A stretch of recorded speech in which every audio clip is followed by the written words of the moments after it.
Another question, sort of along the same lines, but this one I think is going to go to Alice.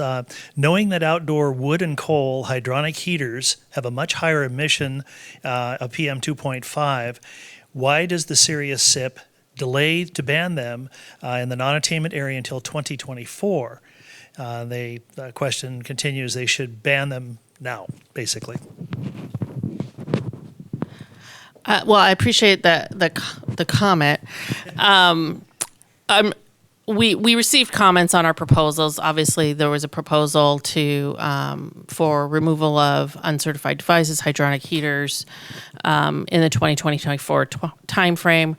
We, under that proposal, we wanted to ensure that to the extent that people could take advantage of the change-out programs, that the borough would be able to manage the number of devices that might be coming through for upgrade and change-out. That was part of the thought process behind that date that was put in the proposal. I can't speak to what the final date will be because I'm not in a position to do that today, as we're still deliberating all those comments, but that's certainly a comment we've heard, and I acknowledge that. Thanks. Thank you. Okay, we've got, you guys write good questions, by the way. We've got a couple others here that are getting a little more technical. I'll let you guys juggle who gets it. Why are curtailments, bans, based upon fuel source and not based upon emissions volume per BTU ratings for the heating devices?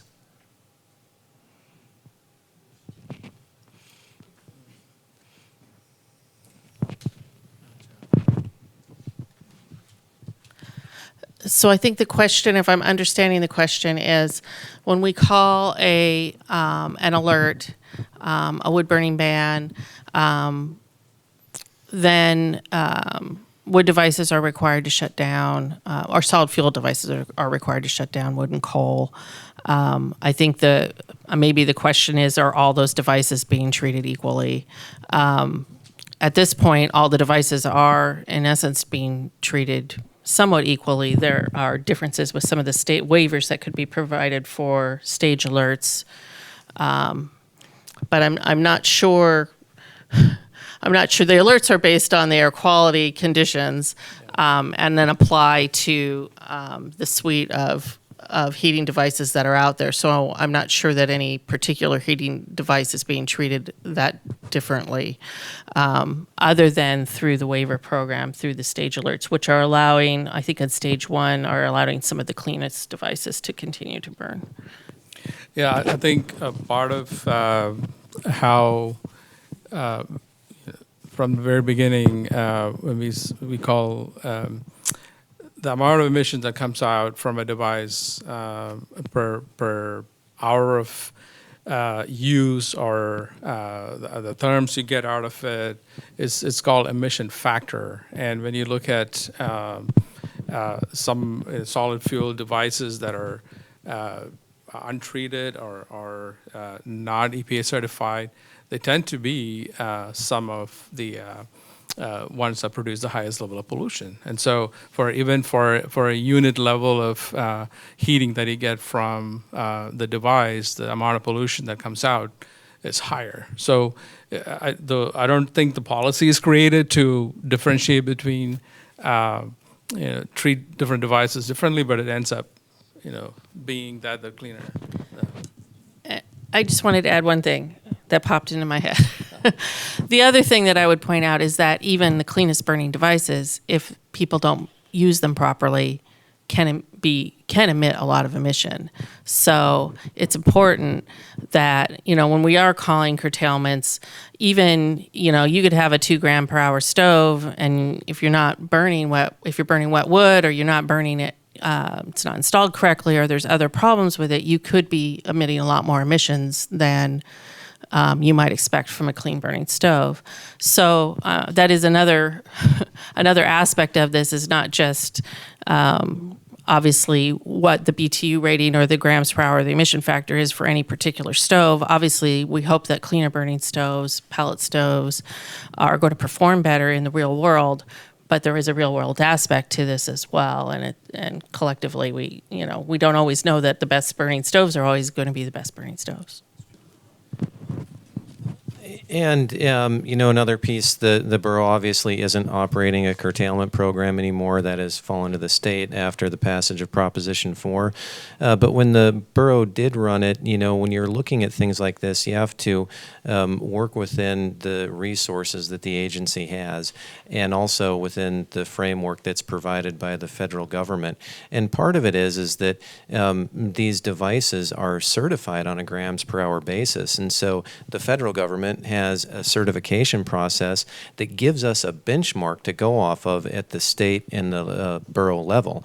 And, the pound per million BTU, the emission rate basis, while it does present a good argument, there's no certification process to build off of at the federal level that goes off of that.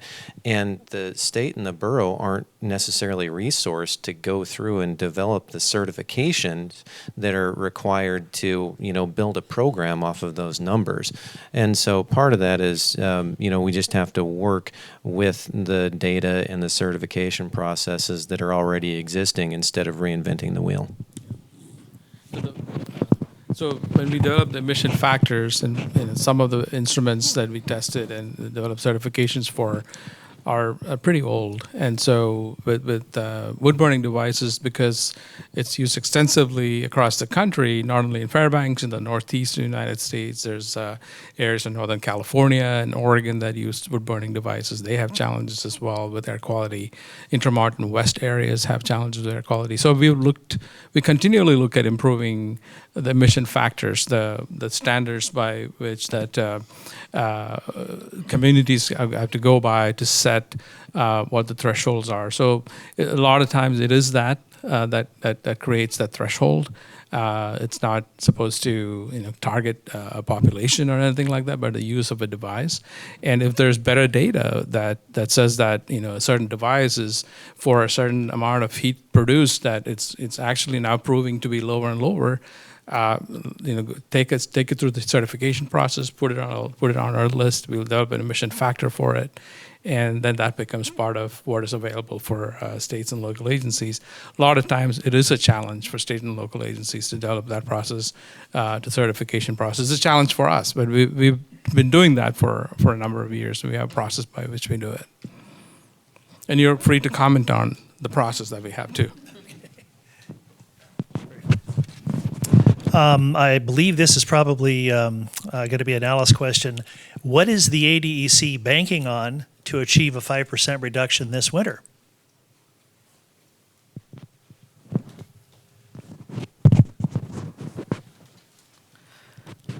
So the programs that are in place will be, we have our existing programs that are in place. They are providing emission reductions, and we are also getting, continuing to get change-outs through the Borough change-out program. So there are actual changes that are happening in the community that we need to track, and that's where the 5% will come from for these initial years. Are these programs that are coming into place, and the new programs that are coming into place will, as those come into place, and we should continue to see emission reductions drop with these programs. But the change-out program is one where you can definitely see turnover of devices over time that are providing emission benefits. That's the one that comes most to mind at this point. Okay, this is a fairly technical question. I'm not sure if we actually have an answer, but one of our audience asked, what is the net BTU cost of green wood as compared to seasoned wood? I presume that's burning them. And a related question, what is the net cost comparison between number 2 and number 1 fuel? Anybody care to tackle that, or does somebody need to look? Somebody needs to Google that one, I think. Nick? Not happening. Okay. All right. Okay. Good question. Can I have you hold that for just a second? Yes. Yeah, very good question. You guys said you guys